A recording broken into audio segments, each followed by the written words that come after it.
دوست داری یه دسر خیلی خوشمزه، خیلی لاکچری برای مهمونیات درست کنی، اونم خاگینه تبریزی با یه روش خیلی ساده؟ پس با من همراه شو تا بهت آموزششو بدم. اولین قدم آماده سازی شربت خاگینه است.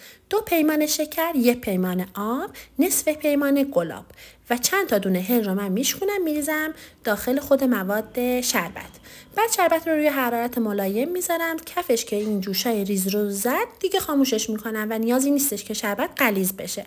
من به جای زعفرون دم کرده از زعفرون خشک استفاده میکنم. زعفرون رو روش میپاشم، در میذارم تا زعفرون رنگ بده و شربتمون کاملا خنک بشه. 6 تا تخم مرغ و با وانیل هم میزنم. نیازی حتما به همزن برقی نیست، به همزن دستی هم میشه. حالا 6 قاشق آردمون رو با بیکینگ پودر روی موادمون الک میکنیم، دوباره با دور کند میزنیم. مهمترین نکته ماسته. ماستتون حتما باید غلیظ باشه. 4 قاشق ماست، 1 ذره هم نوک قاشق چای خوری هم نمک رو هم میزنیم و میریم سراغ قالبمون.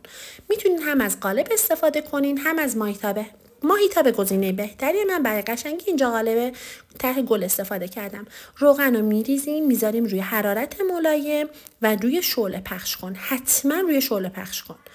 چه ماهیتابه بود چه قالب فرقی نداره. نصف مواد رو من میریزم داخل قالب، روش در میذارم که مثل مایع کوکو خودش رو ببنده.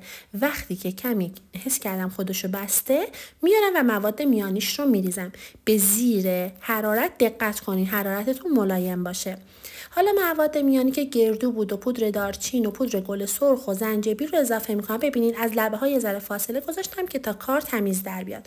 بقیه موادم اضافه کنید. این طرف که سرخ شد برگردونید، سمت دیگه هم بذارید کامل سرخ بشه. من یه ذره حواسم نبود موقع برگردوندن خیلی قشنگ نشد. شما یه ذره بیشتر دقت کنید. البته تزیین میشه خیلی معلوم نمیشه، ولی بازم برای اینکه مرتب باشه دقت کنید. حالا شیره خنک رو، شربت خنک رو به خاگینه داغ اضافه کنید، زیرش رو خاموش کنید، بذارید شربت کاملا به خورد خاگینه بره و بعد 1 ساعت تزیین و نوش جان کنید.